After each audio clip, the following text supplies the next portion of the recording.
You are listening to Talking Star Wars.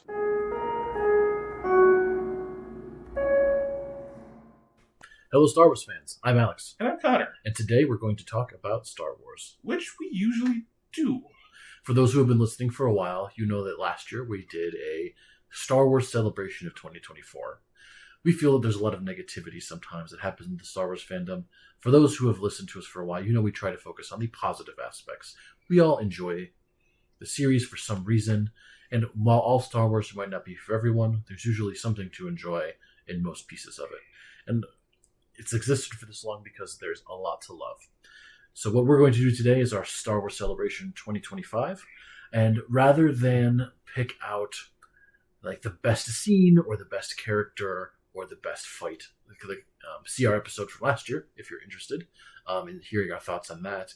We're going to focus on a more potpourri of topics, a grab bag, if you will. Yeah, the topics are really what came to mind was what are some things that wouldn't really fill a whole podcast episode, but are still things that are just curious and interesting about Star Wars and worth celebrating. So came up with a lot of questions like what we'll have to begin with the first fashion sense and later on best comedic moment. So just some smaller topics that are worth celebrating and highlighting that we may not have talked about before and may not have come up otherwise. Yeah, we don't really believe in ranking things most of the time. So instead we're just going to pick in no particular order what a event that struck us in this particular superlative at this particular moment in time. Connor and I have each prepared 6 random questions that we're going to review, and each of us will provide our opinion on that superlative. I suppose we could have done a coin flip, but I kind of spoke out of turn and said we'd be talking about my number 1 first, if that's all right by you. All right, Connor, you can be episode 1. I will be episode 2. All right. The superior, some would say, of the 2 first Star Wars films. But my first question is, who has the best fashion sense in the galaxy? Now, Connor will provide his opinion, and I think there's lots of options here as far as the best dressed person in the galaxy. I mean, obviously you have your front runner of Lando, could be a potential option, but Connor told me I wasn't able to belabor the points of this, had to be the first thing that came to mind. And I really, for best fashion sense, I have to say Padme Amidala. The Naboo drip is real. She's in I think 17 different costumes just in the Phantom Menace. Almost when you have a character who's almost always in the same outfit like Han Solo for a bunch of different movies. And yes, I mean, I know he has 7 different outfits too. Star Wars doesn't typically do the same outfit all the time unless you're Din Djarin.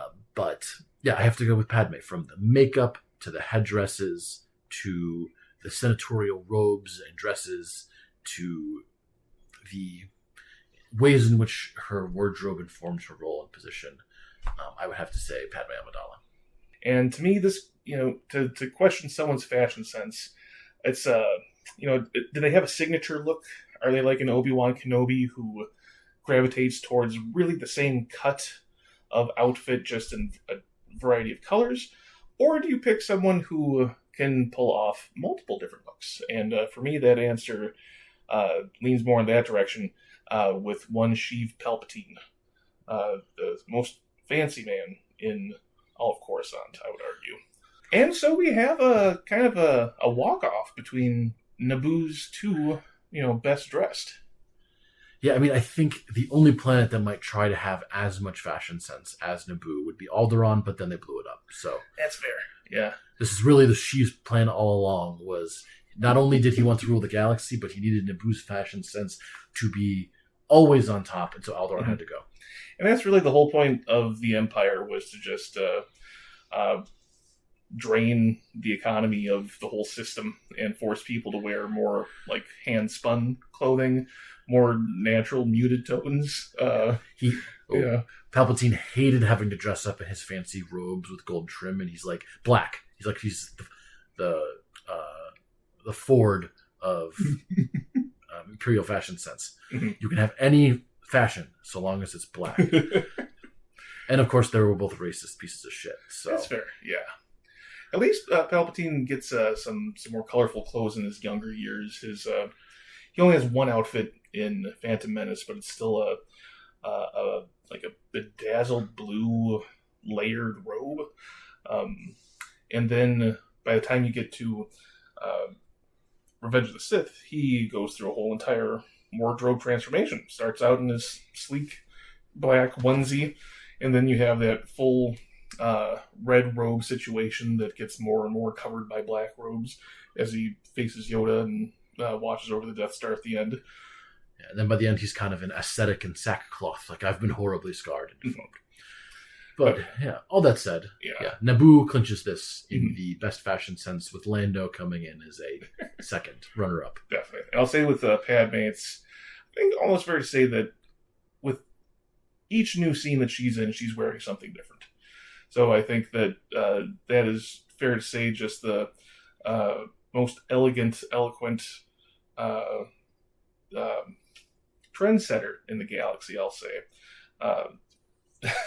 Pretty humorously, Carrie Fisher at some benefit or ceremony for George Lucas honoring him, she made fun of him for giving her so many outfits, and she had just one in the entirety of A New Hope, and she wasn't able to wear a bra with it because there's no bras in space. Yeah, then by the subsequent films, she's got her Rebel Commander outfit, and then she's got the Cloud City outfit, and so, yeah. So that is Connor's first question. So now we'll go over to me and my first question. So question number 1 for Alex. Who is the most lovable droid in Star Wars? Now notice I don't say most adorable, I say most lovable. But with no further explanation, Connor. So when I initially thought about this, I didn't think about some of your deadlier, murderous droids, which, that's a trait some may deem lovable. I thought of just what is the purest, most endearing droid, where when I see it, I feel affection for it, like I would a cat, or a dog, or a mouse. So I picked the mouse droid, because it's one of the first droids that we see in Star Wars. It's not the first, because of course we have C-3PO and R2-D2, but it's an Imperial droid. It's just this tiny little garbage can. I'm not exactly sure what its purpose is. I'm sure it has one. It's a messenger droid. It takes code cylinders and things back and forth for clandestine or secure communication between individuals. There you go. It's utilitarian. It's an all-around cute droid, and it makes little squeaking sounds. So that is my answer, which feels simple now. But Alex, do you have any horror for us to face with this answer?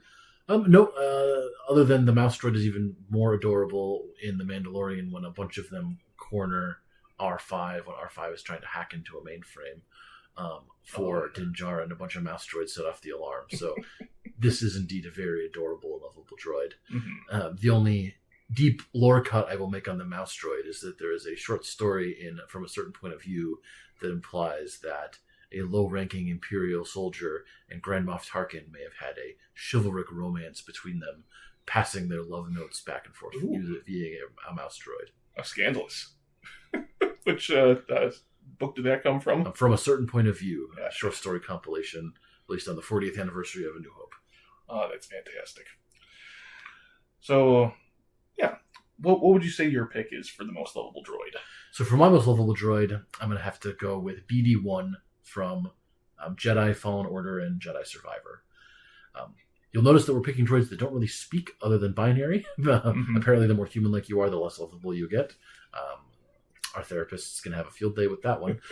But yeah, BD-1, he heals you. He hacks things for you.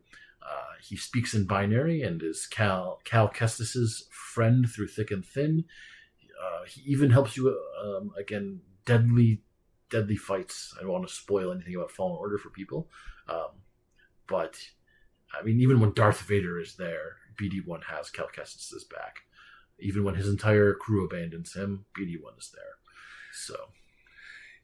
Yeah, kind of feels like in the same school of droid design as BB-8, where we have this tiny, compact, rolly droid that's a little bit more modern than the tripods or trash cans of the more traditional retro designs. I thought for sure you were going to go with Chopper for his attitude and I think highest kill count in all Star Wars. Yeah, Chopper would be on there for like most badass droid, most droid who commits the most war crimes. But if I tried to call Chopper the most lovable, Chopper would kill me. So yeah, that's fair. That's fair. So you have to keep that in consideration when picking most lovable droid. All right, so there you have it. We have the mouse droid and BD-1 as our most lovable droids in the galaxy. What a huge pair. So for my second question, I was very curious what Alex thought of what the best weapon in Star Wars is that's not a lightsaber. Ooh, this is hard. But actually not that hard, ultimately, because you just got to look at the Mandalorians. Mm-hmm. Because the Mandalorians, their weapons are a religion. So I'm going to have to go with the Din Djarin's rifle from Season 1 of The Mandalorian, where it has an electro bayonet stock and also fires disruptor disintegration rounds. Din Djarin murks a bunch of Jawas with it and disintegrates them. Oh, yeah. And fights off some Trandoshan bounty hunters.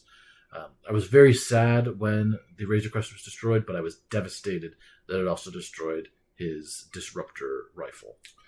Oh, I didn't even realize that. I'm sure they said as much in an episode, and I no, but it just destroyed his other possessions. I never mentioned it again, and he falls back to the blaster he was carrying at the time. Oh, damn! And the dark saber, which was on him. Oh, sure, and that gives him an entire arc where he's sort of forced to learn how to use this weapon that's not something that he's naturally used to. Gotta love that rifle, though. It gives an actual visual to the idea of disintegration, which Vader warns Boba Fett not to do in Empire. Yeah, it's also like, so when you're single, you get to have your disruption rifle. But when you're a responsible father, you just have to fall back to the minivan of weapons, the blaster pistol. Yeah, you can't have Grogu getting clumsy with that. That would lead to disaster. All right, so Connor, you asked the question, so what would you say is the coolest weapon that is not a lightsaber? Coincidentally, I am in alignment going with the Mandalorian, going with Din Djarin, but I picked the Whistling Birds. It's this gauntlet attachment that shoots just a litany of very tiny heat-seeking missiles that just...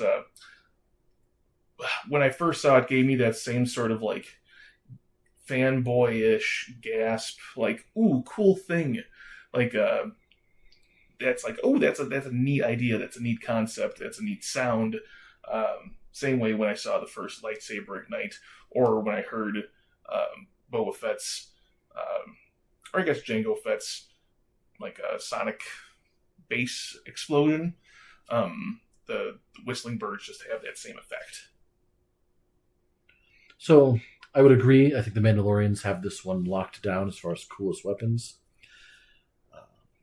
But one, we have to throw some honorable mentions in here. You have, from the High Republic, I would like to highlight the Nihil's Minister of Protection, Abadiah Weiss, and her Beskar sword, which she uses effectively to fight off one of the deadliest Jedi alive several times. Ooh, that'd be interesting. I imagine that would be in kind of a swashbuckling style, or did they give it some other kind of flavor? Definitely sort of a swashbuckling war criminal was Vice's aesthetic. Fun. Any other honorable mentions you want to quick throw out there? I got a couple more. That's a good question. Let me think. I think that Rey's bow staff is interesting. I, may not celebrate the rise of Skywalker, but it being used as a lightsaber later on is interesting. And it just gives a character a different sort of fighting style, and you get to see how being used to that more staff form of combat would lead to just a different kind of lightsaber style. That sort of backwards grip, which we've seen in video games and animation, but not in live action so much. So seeing that staff It's just kind of has an interesting presence. Should have been turned into a lightsaber staff or a double-bladed lightsaber, but, at least it was used in some way. But what other honorable mentions do you have in mind? I think my last honorable mention I'll throw in there is Boba Fett's gaffy stick. Oh, sure. Which he uses to just slaughter a bunch of stormtroopers, smashing them and gouging them to pieces with that, which then ends up being an important part of his backstory from the book of Boba Fett. They gave really every nook and cranny a good purpose on that stick. Just tripping, grabbing, smashing, something that was just, once a prop. They gave it a lot of cultural significance, too, just with the process that Boba had to go through in order to create it. Yep, so that was Connor's question 2. So now going on to my second question for Connor. What planet in Star Wars has the most beautiful nature or natural environment? This was a tougher question than I anticipated because there's a lot of ugly planets in Star Wars. Like Dagobah, for example, is just an entire swamp. That's not pleasant. There are so many desert planets. There are so many that are just barren rock planets. So it's hard to pick out one where it's like, ooh, this feels good. So I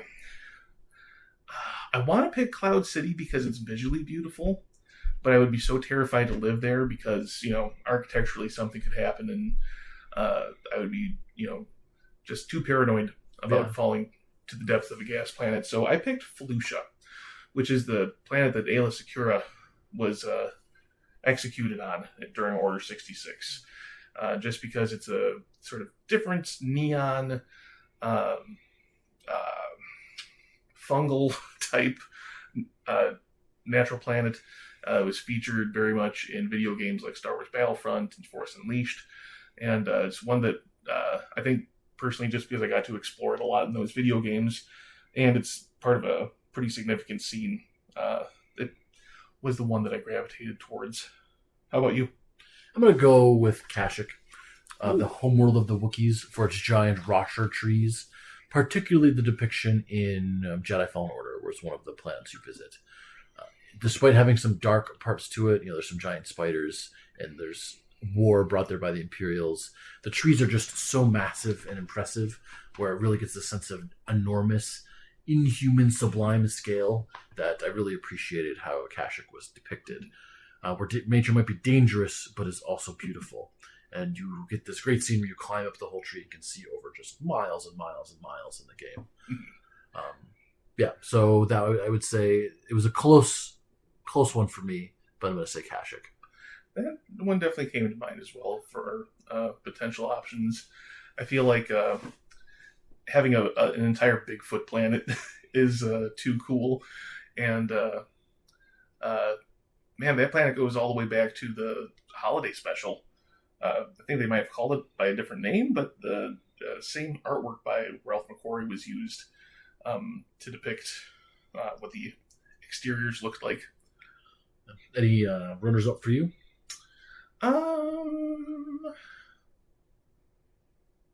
Naboo came to mind, but that seemed a little too vanilla. I mean, it's a pleasant planet. It's probably the only planet I would want to go to in Star Wars if Star Wars is real, because it's the least likely to get me killed. But even then, if I go on the half the planet that has the giant fish, that's not going to end too well.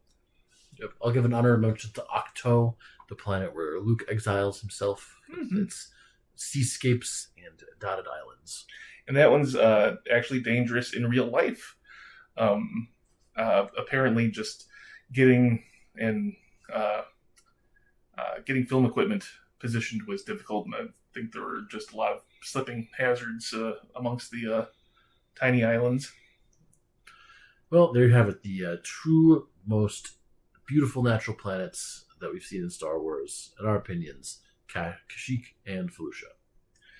So this third question of mine is one that I didn't have an answer to until just before we start recording, because it's one that you can kind of argue a little bit. But Alex, who is the best background character that has no lines?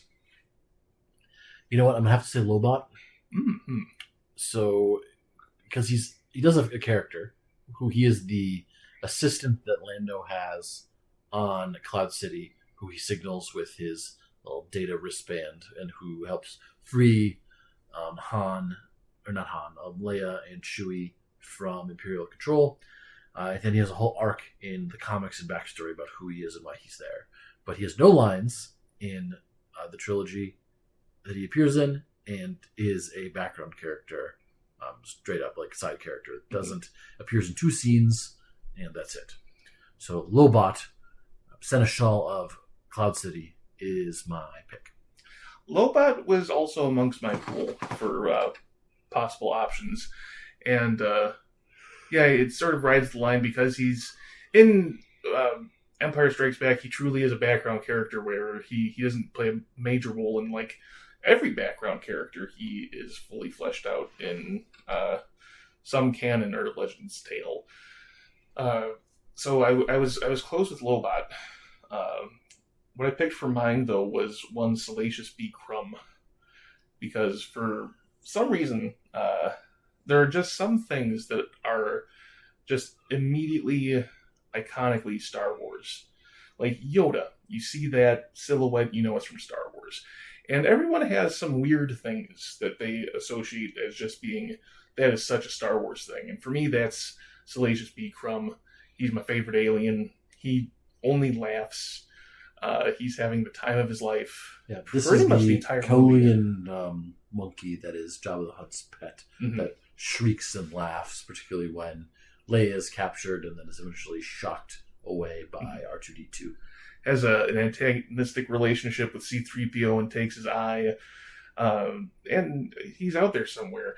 And you were telling me that he has some mites, some sentient mites that live on his body? The Salubrious Mote lives aboard Salacious B. Crumb and attempts to manipulate him to do his ends because he hates being in Jabba's palace. Yeah, that's fair, because who wouldn't? But he's just an adorable little cretin that, to me, is just very Star Wars. And, just my quaint reply. But any runner-ups for you? There's so many background characters in Star Wars. I don't have anyone else specific. Maybe IG-88, who stood menacingly one time and got a whole backstory. Yeah, and you can pick one of any of those bounty hunters, just because they're very striking. I would pick the Knights of Ren. I was about to say. Yeah. I mean, it's kind of apples and oranges, because it's not like we got to see IG-88 do anything on screen, but I don't know. As a visual design, I appreciate them, but character-wise, they just do nothing, and it makes me sad. So yeah, your third question. My third question for Connor is, what alien species has the coolest aesthetic? And that was an interesting question, because I thought aesthetic could be, just the visual design. It could be something more related to just anatomically how they're set up. So I went with the Dug species, which Sebulba is a member of from Phantom Menace, the pod racing enemy of Anakin. And something about the way that he moves, where his forearms do the contact with the ground, and he uses his legs in a very primate type way. So to me, it's just a interesting way of moving, interesting look, very menacing. We don't get to see a lot of Dug in Star Wars, so to me, that specific alien has the coolest design.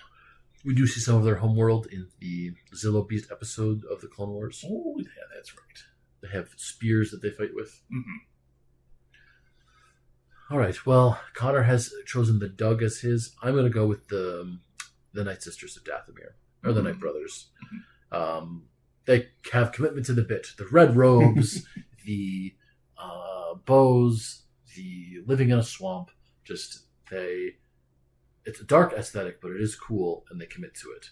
Like, we're going to be dark witches in a death world, and then they dress like it.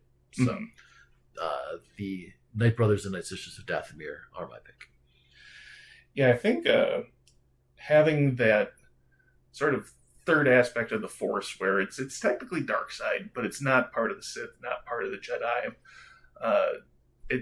They, much like the Jedi, have a uniform of sorts, and they have their own visual style when it comes to how they use the Force. I like that they also have a counterpart called the Mountain Clan, who is more of a sort of passive culture of Force users, more on the defensive measure. So, that's a newer addition that cuts quite an interesting design amongst the alien species of Star Wars.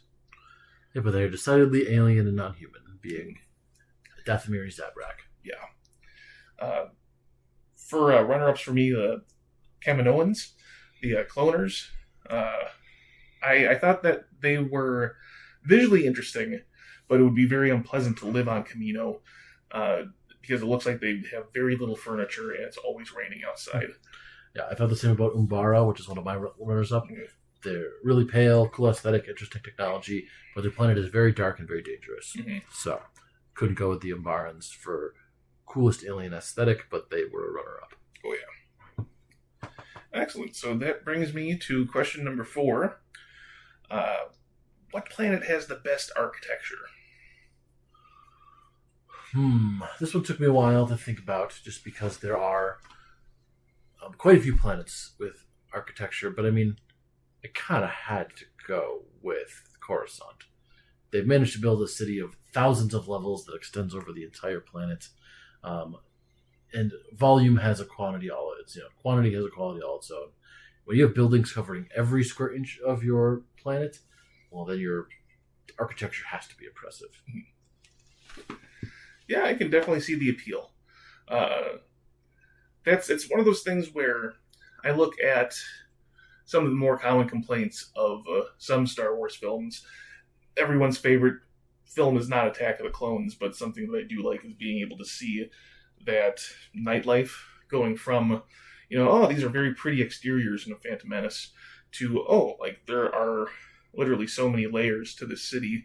And it's a shame that it didn't get to be explored more, because there's a show that never got to launch called Star Wars Underworld, not to be confused with Tales of the Underworld, but this was a show that George Lucas was involved in, but it was too cost prohibitive, but it was going to be based during the Age of the Empire in the underbelly of Coruscant.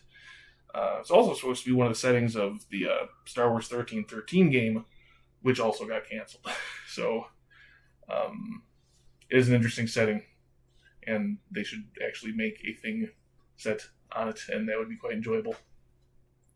All right.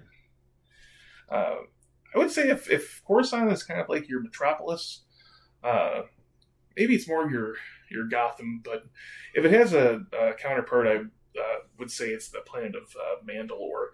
And to me, that was a very interesting setting, specifically when we get to see it during the Clone Wars, before it is scorched out of existence, like we see in Mandalorian Season 3. But something about how angular and Art Deco their style is, even their paintings are very kind of Cubist, Picasso-esque, if I remember correctly.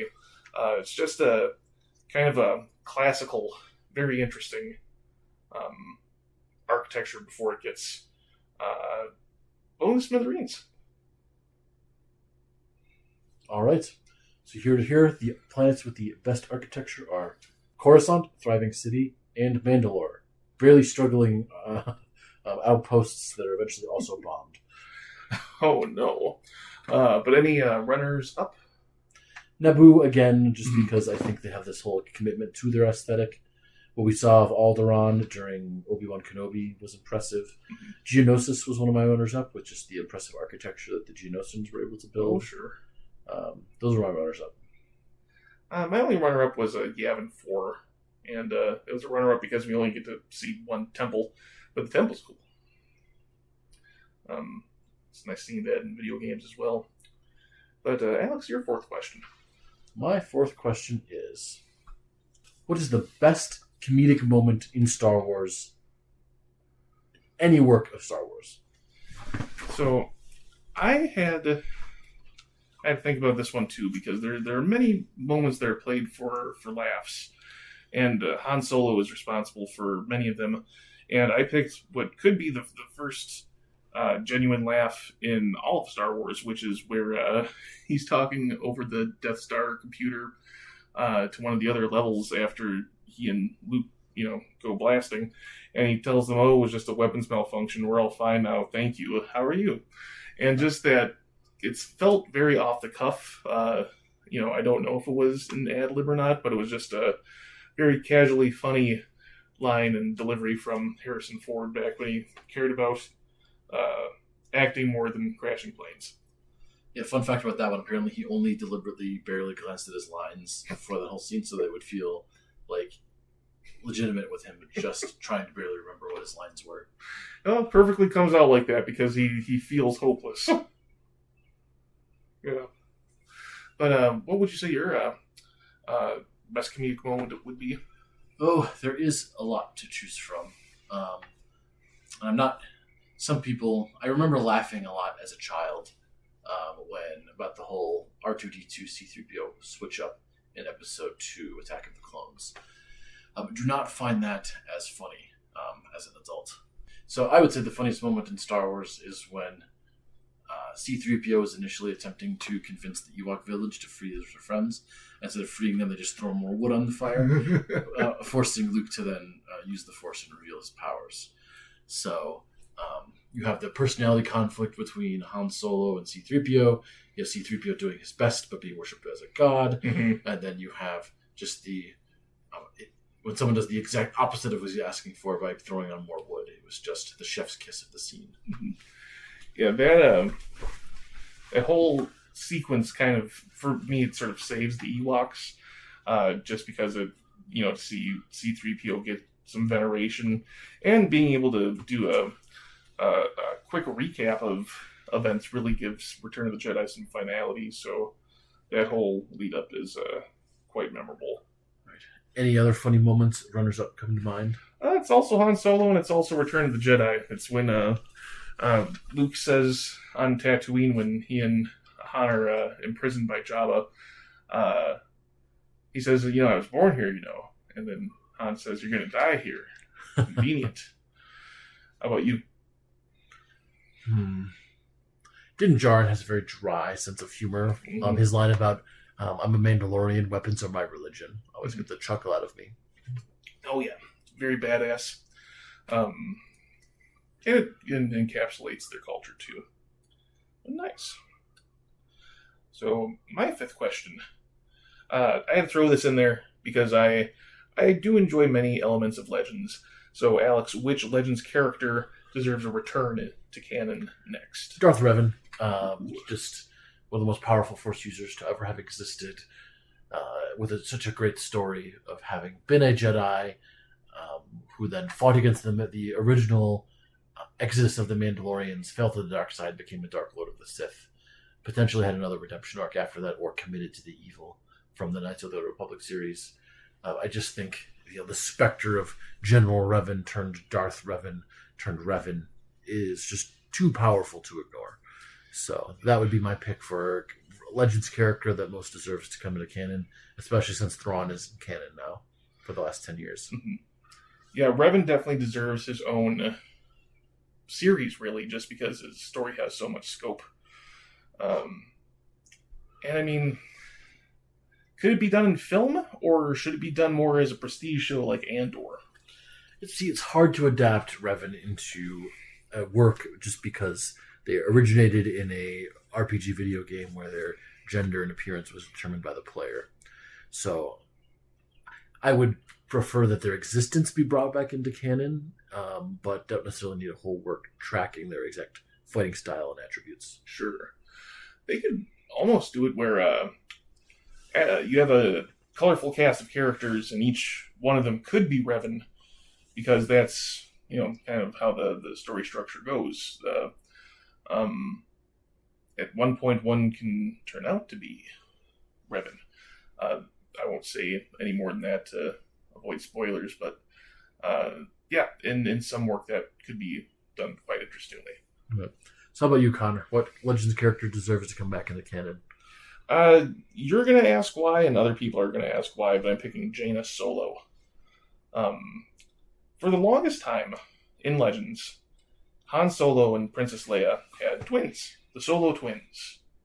Even when they had a third child, they still referred to the Solo twins, because that's what happens when you have twins. It's they're iconic to a degree. They had their own line of young adult books. They were both incorporated into the Legends books that took place decades after Return of the Jedi. Spoilers to anyone who read Legends books, but Jason Solo eventually becomes a dark side user. He becomes Darth Caedus, and is eventually killed in a kind of merciful way by his sister. And so it's just a kind of a different sort of spin on sibling dynamics for Star Wars. And how I would incorporate this into canon would be to have some show, animated even, depicting what happened between Return of the Jedi and Force Awakens during Luke's tenure as Grand Master. Jaina Solo could easily be a character that no one talks about because, maybe something happened where it's difficult to talk about her, where she, could be, flip the table and have Ben Solo kill his sister as part of his downfall. Or, in my total Hail Mary pass, make her a character that we've seen before, but continue it in the future. Like one Zori Bliss, who is a helmeted, masked character who could be made interesting by being a former Jedi student, now disguised bounty hunter criminal. That is my long explanation. Yeah, I would be honest, I'm surprised you didn't say Mara Jade, who's your normal answer for similar questions. Oh yeah, I wanted to go a little bit obscure because I just didn't want to be predictable, but I also thought the whole non-attachment thing, could be an important element of Luke's development in the sequels that we did get. So having her return could be difficult just because in Legends they had kids. So it seemed easier to have Jaina Solo in the story, either killed by Ben Solo or still around as some background character. Yeah, because of a character in her 40s or 50s or 60s, still bridging the gap between the Finn, Rey, Poe generation and the Lando generation. Mm-hmm. So that was my question 5. Your question 5, Alex. Right, my question 5 for Connor. What animal would make the best pet in Star Wars? So I didn't remember the name of this, but the first thing that popped into my head was Obi-Wan's chicken reptile from Revenge of the Sith, the Boga. That thing squawks so aggressively, so enthusiastically. It's kind of adorable. And you'd be able to ride it to places rather quickly. So that was my easy pick. How about yourself? Cutest animal in Star Wars, or animal you must like as a. So as far as the animal that would be most useful as a pet, I have to go with Lando's mineral sniffing hog from Rebels, where it's apparently able to find, as long as you don't frighten it, it doesn't get huge and pin you against the wall. But that could also be fun as well. So I forgot about that. But so why the truffle pig? Okay, you've convinced me. Truffle pig could be a runner-up. Honestly, I'm gonna have to go with a loth wolf, also from Lothal, because they literally have the ability to travel through time and space, which is just very convenient for doing your daily shopping. Oh yeah, riding past wrongs, things like that. Were those also in Ahsoka? Did we get to see a wolf? I know they had some of the creatures from Lothal. Don't think we saw a physical wolf in Ahsoka. Okay. But yeah, that a very cute in an intimidating way, kind of like a German Shepherd kind of way. But I can see the usefulness there. Yep, so that is my answer, the Loth Wolf. All right. How about you? Runners up. Animals in Star Wars are Usually horrifying. usually horrifying, dangerous, scary, all the things that you don't want in a pet. If I really had to pick one, one of the whales, just because having a giant space whale as your pet would be funny. I mean, it wouldn't be funny when it's time to change the box or feed it, but just that in concept would be entertaining. I think you would be the Progel's pet, let's be honest. That's fair. Yourself? A Tuca cat, always adorable. Very large mouths and teeth to help protect me, but very loyal. So we'll do a Tuca cat as a fall runner-up. Is that a Fallen Order one? I don't remember where it first showed up. Okay. Is it in that game? I don't know. Okay. I might be thinking of something else, but I'll have to look that one up. That brings us to our final questions, which mine is a little glib and it's very short. Who shot first, Han or Greedo? I mean, obviously, there is no shot first. There's just shot, and it was Han. Mm-hmm. So Greedo was going to try to smoke Han, and Han was like, I'm an amoral mercenary smuggler. I don't need to stand for this. And shot Greedo dead before Greedo could shoot at all. Mm-hmm. So it's not Han shot first. It's just Han shot and Greedo died. Mm-hmm. I prescribe to that as well in my fan edits that I've collected in my headcanon. But that leads to your sixth question. So a little bit of lore on the Greedo one is that there's Greedo can appear as an enemy in the Star Wars board game Imperial Assault. And in that, if he declares an attack on anyone, they get to do a free attack against him first. So that's a fun defect. Love a good character flaw. Yeah, he also cannot dodge. That's fair. Yeah, even if it's 1 foot away. All right, my last question, question 6, is what character in Star Wars would make the best drink? This one was surprisingly hard to come up with also, because, I thought of Queel from The Mandalorian, because it just seems like he would, I don't know, he seems like a grumpy person who drinks a lot, and he would probably make a good cocktail, but I just imagine it would not taste good. And I thought, we really don't see a lot of people making food in Star Wars other than Aunt Beru. And my pick, Dexter Jetster. I would love to go to his diner and sample his entire menu. It's just one of those silver linings of Attack of the Clones for me. Yeah. I also had prepared the best list. Dexter Jetster owns his own diner. He's been around for a long time. Mm-hmm. Presumably knows what drink you want before you even know it. Oh, yeah. If I had to pick a follow-up, probably Lando. Oh, sure. Just he's picked up a little bit of this, a little bit of that. Mm-hmm. Even if it's not the best drink, you're having fun drinking it. Mm-hmm.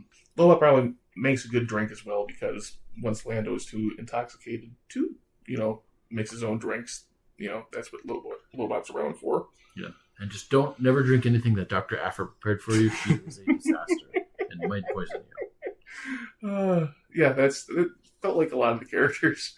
Like, you're not drinking anything from Palpatine.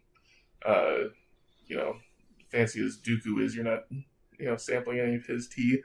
But, yeah, it's nice that we fell in the same place with that last one. So, all right. So this has been Star Wars Celebration 2025, where we talked about our favorites in various categories, from the best, coolest weapon that's not a lightsaber to the animal in Star Wars most helpful as a pet. So, yeah, join us next time when we explore different corners of the galaxy. All right. Thank you for listening. We'll see you sometime soon in a galaxy right here.